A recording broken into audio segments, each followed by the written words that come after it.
सभी को नमस्कार। मैं डॉक्टर कविता कुमारी, राजेंद्र मिश्रा कॉलेज सहरसा के डिपार्टमेंट ऑफ सोशियोलॉजी की असिस्टेंट प्रोफेसर हूँ। आज मैं आप लोगों को कैरेक्टरिस्टिक्स ऑफ द सिटीज़ यानी नगरों की विशेषता के बारे में बताऊंगी। यह lesson BA part 3 sociology honours के बच्चों के लिए परीक्षा की दृष्टि से अत्यंत आवश्यक है। नगरों की विशेषता को बताने से पहले मैं आप लोगों के साथ एक बार नगर क्या है यानी कॉन्सेप्ट ऑफ सिटी के बारे में चर्चा करना चाहूँगी संक्षेप में। नगरीय समाजशास्त्र में नगर की अवधारणा काफ़ी महत्वपूर्ण स्थान रखता है। नगर से व्यक्ति परिचित होता है। नगर में चहल पहल, भीड़ भाड़, प्रचुर मात्रा में यातायात और संदेश वाहन के साधनों का जाल बिछा होता है। नगर में एक बहुत बड़ी जनसंख्या निवास करती है, जिसके लिए व्यावसायिक, वाणिज्य, मनोरंजन के केंद्र तथा शिक्षा, धर्म, व्यवसाय आदि अनेक संस्थाएं उपलब्ध होती हैं, जिससे वहाँ रहने वाले व्यक्तियों का संपूर्ण विकास होता है। नगर शब्द अंग्रेजी भाषा के शब्द सिटी का हिंदी रूपांतर है। सिटी शब्द लैटिन भाषा के सिविटस से बना है, जिसका अर्थ होता है नागरिकता। नगर की एक सर्वमान्य परिभाषा प्रस्तुत करना सामान्यतः जटिल है, क्योंकि इस संबंध में अब तक विद्वानों में विवाद बना हुआ है। इसका कारण यह है कि कुछ विद्वानों ने जहां नगर की परिभाषा जनसंख्या के घनत्व यानी डेंसिटी ऑफ पॉपुलेशन के आधार पर देना चाहा है, तो वहीं कुछ विद्वानों ने फंक्शनल दृष्टिकोण यानी प्रकार्यात्मक दृष्टिकोण अपनाया है। कुछ विद्वानों ने जहां पारिस्थितिकीय दृष्टिकोण अपनाया है, वहीं कुछ विद्वानों ने नगरीय व्यापकता के आधार को मानकर नगर की परिभाषा देने का प्रयास किया है। जनसंख्या की दृष्टि से देखें तो फ्रांस में 2000 से अधिक, इटली में 11,000 से अधिक, अमेरिका में 25,000 से अधिक और इंडिया में 10 लाख से अधिक जनसंख्या 1 लाख से अधिक जनसंख्या वाले क्षेत्र को नगर घोषित किया गया है। जहाँ तक नगर की परिभाषा का संबंध है, तो एक परिभाषा मैं देना चाहूँगी बर्गल का। उन्हीं के शब्दों में, the city has been defined in legal terms as a place which is legally made a city by a declaration called a charter which is granted by a higher authority. आगे बर्गेल ने कहा है, thus we shall call a city any settlement where the majority of the occupants are engaged in activities other than agricultural activities. इसी को मैं हिंदी में रूपांतर करके कहती हूँ। बर्गल का कहना है,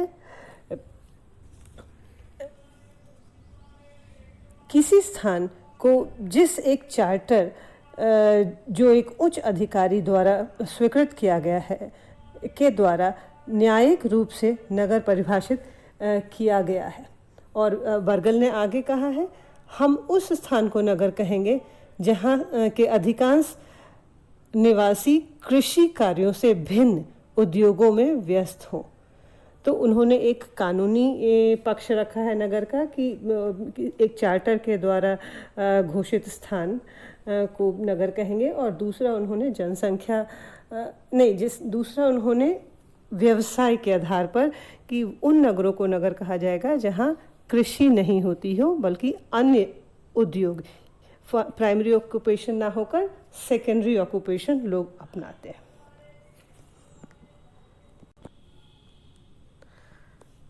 अब मैं कैरेक्टरिस्टिक्स ऑफ सिटी यानी नगर की विशेषताओं के बारे में बात करना चाहूँगी। हमारे देश में अनेक नगर हैं। प्रत्येक नगर की अपनी एक पहचान है। उनकी कुछ पृथक विशेषताएं होती हैं, जिनके आधार पर उनकी पहचान की जा सकती है। लेकिन कुछ सामान्य विशेषताएं भी हैं जिन्हें प्रत्येक नगर में देखा जा सकता है। उन सामान्य विशेषताओं की मैं चर्चा यहाँ करूँगी। पहला, नॉन कल्टीवेशन प्रोफेशन। पहली विशेषता है नॉन कल्टीवेशन प्रोफेशन यानी गैर काश्तकारी व्यवसाय। नगर की महत्वपूर्ण विशेषता यह है कि यहाँ कृषि व्यवसाय नहीं होता। इसी के आधार पर गांव और नगर मुख्यतः विभाजित होते हैं। कृषि व्यवसाय ग्रामीण जीवन का मुख्य आधार है। संपूर्ण ग्रामीण अर्थव्यवस्था उसी पर आधारित है। नगरीय व्यक्ति के जीविकोपार्जन के साधन नौकरी, व्यवसाय अथवा निजी उत्पादन के कार्यक्षेत्र होते हैं। इस प्रकार नगरीय जीवन का आधार गैर काश्तकारी पेशा है। अब मैं नगर की दूसरी विशेषता के बारे में चर्चा करूंगी, जो है डेंसिटी ऑफ पॉपुलेशन यानी जनसंख्या का घनत्व। नगरों में प्रति मील वर्ग जनसंख्या का घनत्व ग्रामीण क्षेत्रों से कहीं अधिक होता है। नगरीय व्यवसायों को जितने सीमित स्थान में संपन्न किया जाता है, उतने कम स्थान पर कृषि करना असंभव है। इसके अतिरिक्त गांव दूर दूर बसे होते हैं, जिनकी आबादी भी बहुत कम होती है, जबकि नगर में मोहल्ले और कॉलोनी पास पास होती है, जिनमें लाखों व्यक्ति साथ साथ रहते हैं। अब मैं नगर की तीसरी विशेषता यानी expansion of population and city के बारे में चर्चा करूंगी, जिसे हम हिंदी में जनसंख्या और नगर का विस्तार कहते हैं। समय के साथ नगरों में औद्योगिकरण और व्यवसायीकरण में निरंतर वृद्धि होती है, जिससे नगरों की जनसंख्या में निरंतर वृद्धि होती है। मुख्य नगरों में आवास की सुविधा इतनी नहीं होती कि बढ़ती हुई जनसंख्या को अपने में खपा सके। अस्तु नगर के बाहर नई नई कॉलोनी का निर्माण किया जाता है। इससे नगर का निरंतर विस्तार होता रहता है। अब मैं नगर की चौथी विशेषता यानी डाइवर्सिटी ऑफ पॉपुलेशन, जनसंख्या में विविधता, इस पर चर्चा करूंगी। नगर में जहां विभिन्न जाति, धर्म, संप्रदाय और प्रजाति के व्यक्ति रहते हैं, वहां निम्न, मध्य, उच्च वर्ग के व्यक्ति भी रहते हैं। इसीलिए नगर को विभिन्न संस्कृतियों का पुंज और वर्गीय समाज कहा जाता है। नगर की पांचवी विशेषता है urbanised form of social relationship यानी सामाजिक संबंधों का नगरीय स्वरूप। नगरीय समाज में सामाजिक संबंध का स्वरूप ग्रामीण समाज से पूर्णतः पृथक रूप में दृष्टिगोचर होता है। यहाँ के संबंधों में घनिष्ठता का अभाव होता है। नगरीय सामाजिक संबंध की निम्नलिखित मुख्य विशेषताएं हैं। पहली, औपचारिक और अवैयक्तिक संबंध, यानी नगर में विभिन्न जाति, धर्म, संप्रदाय और जाति के व्यक्ति रहते हैं, जिसमें उनकी अपनी संस्कृति होती है। इसीलिए भी व्यक्ति परस्पर जुड़ नहीं पाते और ना उनमें घनिष्ठता ही स्थापित हो पाती है। इसीलिए उनमें औपचारिक संबंध ही होते हैं। और दूसरा है व्यक्तिवादी प्रकृति। नगरों का व्यक्ति व्यक्तिवादी प्रकृति का होता है। वह अपने स्वार्थों, महत्वाकांक्षाओं और अहम के संसार में स्वयं रखता है। वह अपनी खुशी, वैभव और संपन्नता के लिए स्वयं प्रयत्न करता है। वह अपने स्वार्थ की पूर्ति के लिए कुछ भी कर सकता है। उसे अपने सिवा किसी की चिंता नहीं होती। इसीलिए यहाँ मानवीय संबंध और मूल्य ना होकर वैयक्तिक मूल्य ही अधिक देखे जाते हैं। नगरीय संबंधों का तीसरा रूप है जटिल सामाजिक संबंध। नगरों में सामाजिक संबंध का जाल बिछा होता है। व्यक्ति के व्यवहारों को यहाँ समझना टेढ़ी खीर है। एक व्यक्ति एक समय पर क्या कहता है और क्या करता है, और दूसरे क्षण वह क्या कहेगा और क्या करेगा, इसका अनुमान लगाना बहुत मुश्किल है। इसके अतिरिक्त एक व्यक्ति के अनेक पद और स्थितियां हैं। वह परिवार का स्वामी है, तो कहीं का प्रेसिडेंट, चेयरमैन, तो कहीं दूसरी संस्था का प्रबंधक है, तो कहीं और कुछ और। इस तरह नगरों में व्यक्ति का जीवन विभिन्न क्षेत्रों के कार्यों से जुड़ा है। ये सभी स्थितियाँ व्यक्ति के सामाजिक संबंधों को जटिल बनाती हैं। अब मैं नगर की छठी विशेषता यानी इंटरनल ऑर्गेनाइजेशन की बात करूंगी, जिसे हम आंतरिक संगठन कहते हैं। प्रत्येक नगर का एक आंतरिक संगठन भी होता है जो नगर के स्वरूप को उजागर करता है। ये आंतरिक संगठन नगर के ढांचे को दर्शाते हैं। निम्नलिखित दो पक्ष नगर के आंतरिक संगठनों के संबंध में उल्लेखनीय है। पहला, स्थान संबंधी। एक नगर अनेक छोटे बड़े क्षेत्रों में विभाजित होता है। प्रत्येक क्षेत्र की अपनी विशेषताएं होती हैं, जैसे औद्योगिक क्षेत्र, क्रय विक्रय के क्षेत्र, व्यावसायिक क्षेत्र, मनोरंजनात्मक क्षेत्र, शिक्षा संबंधी क्षेत्र, विभिन्न कार्यालयों के क्षेत्र आदि। इन विभिन्न क्षेत्रों को यातायात के साधनों से एक दूसरे से जोड़ा जाता है। प्रत्येक क्षेत्र अपनी विशेषता के लिए पहचाना जाता है। कुछ क्षेत्रों के मध्य निरंतर प्रतियोगिता चलती रहती है, अस्तु इनमें से कुछ क्षेत्र भीड़ और घनी आबादी के केंद्र बन जाते हैं। आंतरिक संबंध की दूसरी रूप में हम कह सकते हैं सामान्य जीवन पद्धति। नगर विभिन्नताओं का केंद्र होते हुए भी कुछ ऐसी सामान्य चीज़ें हैं जो सभी नागरिकों पर सामान्य रूप से लागू होती हैं, जैसे नौकरी पर जाने और लौटने का एक निश्चित समय होता है, बाजार के खुलने और बंद होने का एक निर्धारित समय होता है। उसी समय के मध्य व्यक्ति क्रय और विक्रय करता है। बाजार में सभी के लिए सभी चीज़ें समान रूप में उपलब्ध हैं। ये सभी उदाहरण नगर की विविध संस्थाओं के मध्य क्रियात्मक एकता को दर्शाती है। यह क्रियात्मक एकता नगरीय जीवन की एक सामान्य जीवन पद्धति की भी द्योतक है। अब मैं नगर की सातवीं विशेषता के बारे में चर्चा करूंगी, जिसे हम फास्ट मोबिलिटी यानी गतिशीलता की तीव्र प्रकृति कहते हैं।